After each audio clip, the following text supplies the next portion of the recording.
Rap Sheet, Ian Rapoport, NFL Network, NFL Media. First, he's all over the Minnesota Vikings right now, and I happen to think he's dead accurate with his prognosticating. Well, actually, breaking news. 15 minutes ago, Ian Rapoport, the Vikings are turning to a familiar face for their offensive coordinator, Gary Kubiak, who has been installed as assistant head coach and offensive advisor, is taking over as offensive coordinator, according to sources. His impact was felt quickly in Minnesota, and now he sticks around. Absolutely makes sense. And as Nordo and I shared last week, Zimmer at his season closing press conference, I mean, without saying it was going to be Gary Kubiak, by him stressing this offense will stay the same, the terminology will stay the same to benefit the quarterback and everybody else, then it just reeked of, well, it's absolutely going to be Gary Kubiak now that Stefanski is gone. Yeah, they needed to find some stability. It did seem like the Vikings world was definitely in a little bit of a tilt-a-whirl right now. And you know, you gotta be happy for Kevin. Obviously, he's got to take advantage of those opportunities. Kind of sends their offense a little bit in flux. Then you've got the defensive coaching departures. That's still a little bit in flux. But Rapoport on that, too. Sorry to clump. He writes, and I like the way he writes this because clearly he knows what's going to happen, but does not have permission from the source to conclusively go with it. Right. So Ian, 2 minutes ago, just happens to write.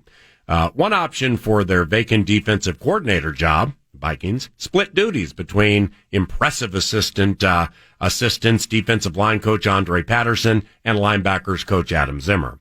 The adjective impressive thrown in because Ian Rapoport he's watching all of Ifeadi Odenigbo's plays and his sacks and everything, and truly the work Adam has done with young Eric in the 12 passes defense. Not saying he's not, but I too believe that is a significant option when it comes to the defensive coordinating situation.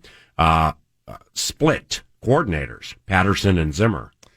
Weird. I think that they just need, on the defensive side of the ball, I think we all understand that Zim is the guy. He's the guy that stirs that whole defense. He's the one that he's the catalyst for every decision making and game plan that's going to happen over there. All they need is roles. All they need is titles.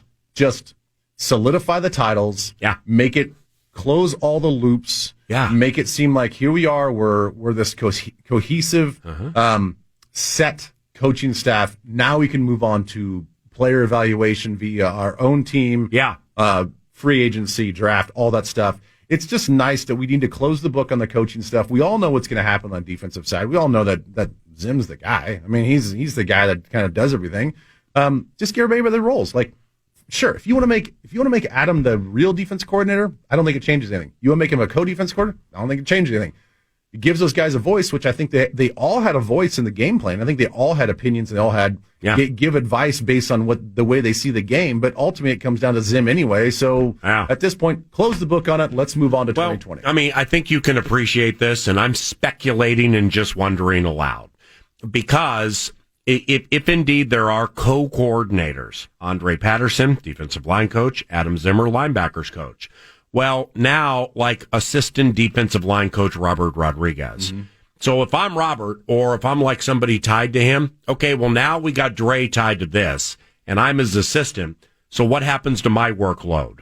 So, like, now, I'm there 85, 95, 105 hours a week during the season. Now we're looking at 120 to 140. I think they're fair questions to bring up. For sure. That if you got young Adam and Andre focusing on whatever goes into the defensive coordinating role, leading Zimmer up to calling the game, okay, well now who picks up for what potentially is lost with the defensive line, with the linebackers, stuff like that. I mean, obviously all of those conversations will be. Yeah, and that's kind of what I was alluding to when I was like, everybody just wants to know their role. Mm-hmm. Give them the title, that's fine, but with titles come roles. So if you are the co-defensive coordinator, but we all know that Zim is the overarching defensive coordinator. Okay, well, what does my role change? Right. Is it a pay difference? Is it just a difference? Something I can put behind my title? Yeah. Just let me know where I stand, what my role is going to be. What do I have to adjust when it comes to my week of prep? And we move on. I mean, I know that the coaching thing is not because I think that it's not going to be ever just completely closed. We're going to move on. I think there's still going to be some pieces that are going to be moved around. I think they're going to hire some different assistants and get, kind of alleviate some of those new roles and the new hours and things that the guys will have to take on. So it's not going to be completely done, but for the bulk of it, let's make those decisions quickly so we can move on to personnel.